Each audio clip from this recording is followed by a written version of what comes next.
गणेश पर आपका स्वागत करता हूं। दोस्तों, आज मैं वास्तुशास्त्र के इस सीरीज में आधुनिक वास्तु से भवन निर्माण के संबंध में बताने जा रहे हैं। देखिए, वास्तुशास्त्र प्राचीन ग्रंथों में इसका विश्लेषण किया गया है, क्योंकि यह अथर्ववेद के उपवेद स्थापत्य वेद से जुड़ा हुआ है। अर्थात स्थापत्य वेद ही ये शिल्प कला का निर्माण किया, और इस निर्माण का उद्देश्य था कि प्रत्येक जीव अपने जीवन का यापन जो है सुख शांति समृद्धि के साथ करे, क्योंकि उसे किसी प्रकार का कोई कष्ट नहीं हो, कोई समस्या नहीं आए, और वह जीवन में अपना जो है आनंद ले सके।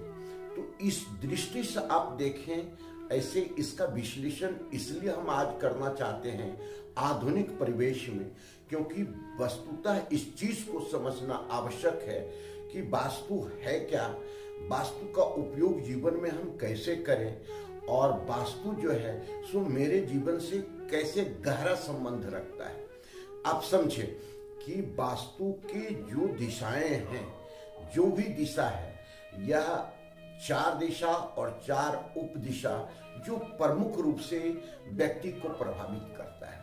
दूसरा है 5 तत्व। इस दिशा में भी जो 5 तत्व है वो विशेष महत्व रखता है, क्योंकि जब हम ग्रंथों में जाते हैं और आधुनिक परिवेश में जाते हैं, तो जो वैदिक ग्रंथ है जिसका हम विश्लेषण करने जा रहे हैं वह है सांख्य।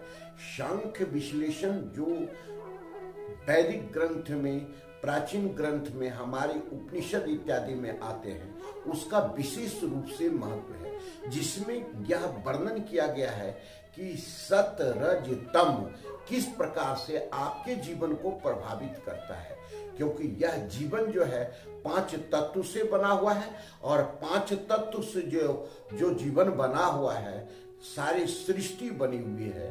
तो इसका संबंध फिर जो बारीकी में हम आते हैं, तो ये गुण जो है सत रज तम, यह 3 गुण आपके जीवन को हर हमेशा प्रभावित करते रहता है। इसको हम वास्तु से भी जोड़ करके देखेंगे कि कैसे ये प्रभावित करता है।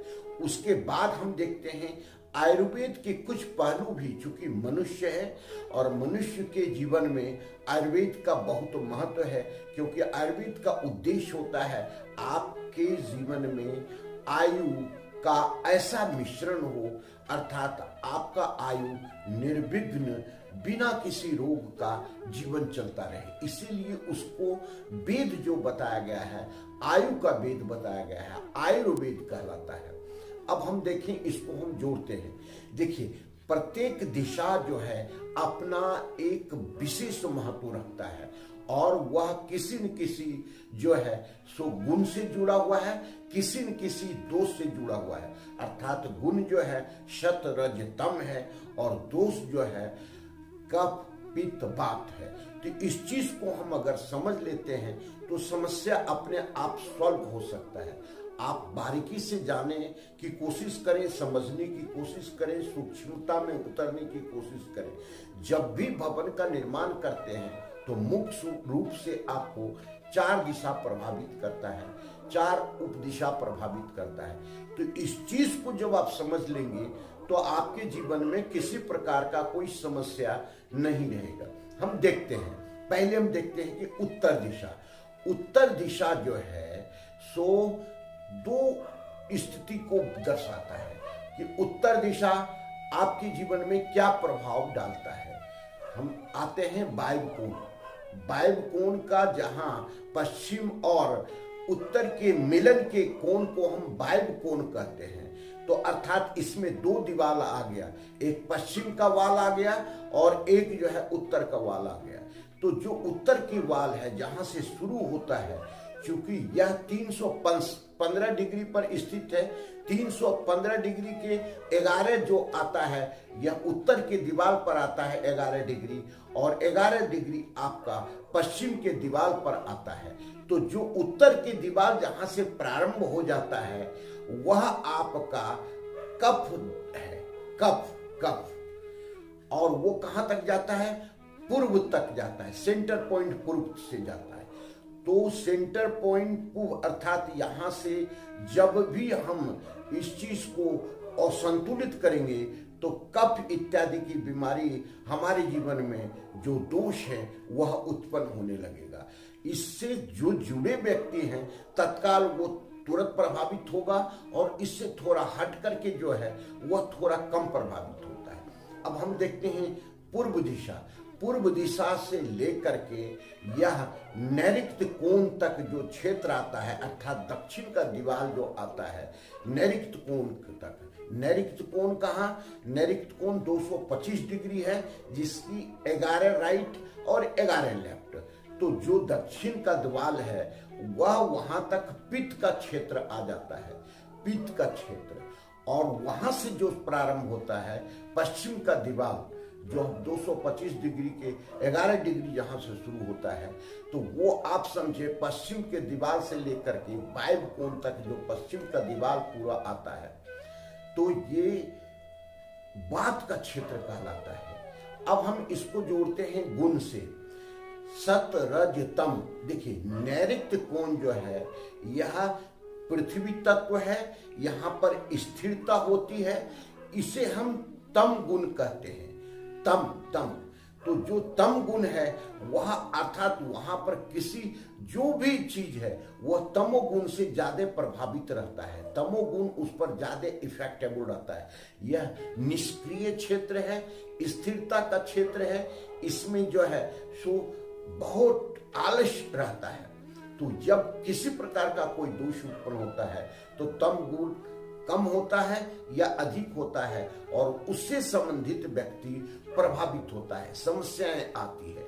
यही समस्या जीवन को प्रभावित करता है। उसके बाद हम आते हैं कि जो तम गुण है, रजगुण को आप ले, रजोगुण जिसको कहते हैं, रजोगुण का 2 क्षेत्र बताया गया है, एक अग्नि का क्षेत्र और एक वायु का क्षेत्र। अर्थात अग्नि कोण और वायु कोण जो है यह रज क्षेत्र कहलाता है, रजोगुण क्षेत्र कहलाता है। अर्थात यहाँ का जो संतुलन है यह रजोगुण को प्रभावित करता है। रजोगुण में तेज है, ऊर्जा है, उष्मा है और चलायमान है, गति है। इसमें जो है सो इसमें बहुत ज्यादा गति रहता है।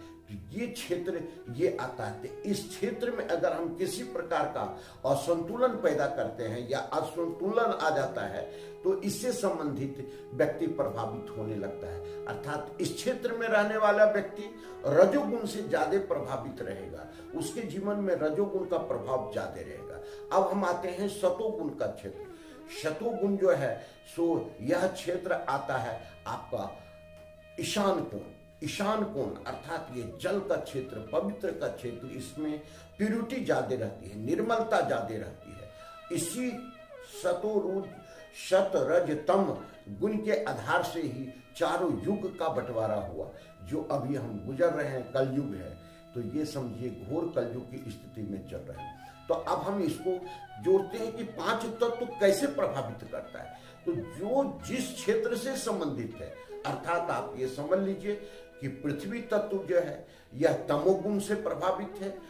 अग्नि क्षेत्र जो है, अग्नि और वायु, ये दोनों अग्नि कोण और वायु, जो अग्नि तत्व और वायु तत्व ये जो है सो हर हमेशा रजोगुण से प्रभावित है।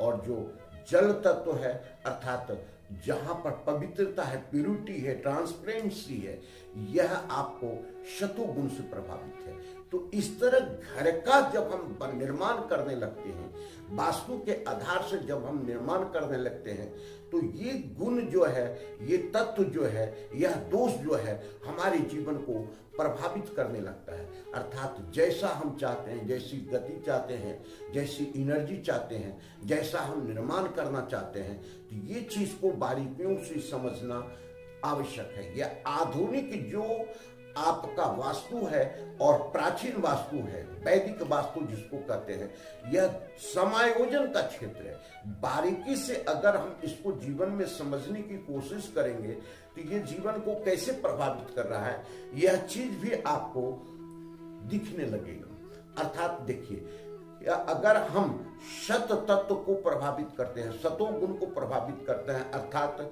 अग्नि जो ईशान कोण है, ईशान कोण को हम असंतुलित करते हैं तो निश्चित रूप से हमारे जीवन में शत्रुता चली जाती है, शत्रु की स्थिति चली जाती है, अर्थात वहां प्यूरिटी नहीं रह पाता है। उससे संबंधित प्यूरिटी मतलब कि आपकी ट्रांसपेरेंसी, जो आपकी बिल्कुल पारदर्शिता है, वह भ्रम जहां नहीं है। अर्थात आधुनिक जो परिवेश में वास्तु को हम लिए हैं कि अगर ईशान कोण आपका डिस्टर्ब हो गया कि तो इसका मतलब आपके जीवन में जो है सो प्यूरिटी नहीं रहेगी, बारीकी नहीं रहेगी, भ्रम सा रहेगा, हर हमेशा आप द्वंद्व में रहेंगे, हर हमेशा। अर्थात आप इसको जोड़ें कि अगर आप कोई व्यवसायिक हैं या कोई जॉब करते हैं तो आप निर्णय नहीं ले पाएंगे, जीवन आपका उलझता चला जाएगा, अर्थात भ्रम की स्थिति बना रहेगा, क्या करें नहीं करें, ये करें वो करें, ये सारी चीज जो है बारीकी जीवन में आपको दिखेगा। अर्थात हर हमेशा ईशान कोण को पवित्र रखने के लिए कहा जाता है, ईशान कोण में पूजन स्थल बनाने के लिए कहा जाता है, ईशान कोण में आपको खुला स्थान रखने के लिए कहा जाता है। इसीलिए कहा जाता है, वहां निषिद्ध जो किया गया है कि टॉयलेट नहीं हो, अर्थात वहां गंदगी नहीं लाया, प्यूरिटी को डिस्टर्ब नहीं करें, वहां कबाड़ नहीं रखें, कचरा नहीं रखें, कूड़ादान नहीं रखें, जूते का रैक सुरैक वगैरह नहीं रखें, या वहां पर बहुत ज्यादा वजन नहीं दें, सीढ़ी इत्यादि नहीं निर्माण करें, या यहां पर ऊंची भवन न बनवाएं, दूसरे क्षेत्र से वहां का क्षेत्र अधिक ऊंचा जो है सो नहीं होना चाहिए, अर्थात इस ओर ढाल होना चाहिए। ये प्यूरिटी को दर्शाता है। आपके जीवन में बारीकी तभी आएगी जब आधुनिक परिवेश में आप इस चीज को सोचने लगेंगे। तो ये निर्माण यहां करना है और यहां पे आप जो है ये निषेध है जो वहां निर्माण नहीं करना है। तो यह जो जल तत्व है इसको डिस्टर्ब नहीं करना है, इसकी प्यूरिटी को खत्म नहीं करना है। अब अग्नि कोण को देखते हैं, अग्नि कोण में क्या करना है और क्या नहीं करना है। आपको यहां पर अर्थात एनर्जी का क्षेत्र है, तो एनर्जी का जब क्षेत्र है, रजोगुण है, इसमें चंचलता है, इसमें गति है, इसमें ऊर्जा है, इसमें जो है सो ऊष्मा है, तो यहां पर इसका मतलब है कि आप अग्नि तत्व से संबंधित चीज रख सकते हैं। अग्नि तत्व से संबंधित रखने का मतलब है कि किचन रख सकते हैं। किचन रखने का मतलब है कि हर हमेशा ऊष्मा प्यूरिटी बनी हुई है वो आपको मिलता रहे, अर्थात तो सूर्य जो है यहाँ पर आपका हर हमेशा एनर्जी देता रहे, ऊष्मा देता रहे, इसीलिए अग्नि तत्व को प्रज्वलित रखने की बात की जाती है। अग्नि तत्व को यहाँ जो है सो बनाए रखने की बात की जाती है।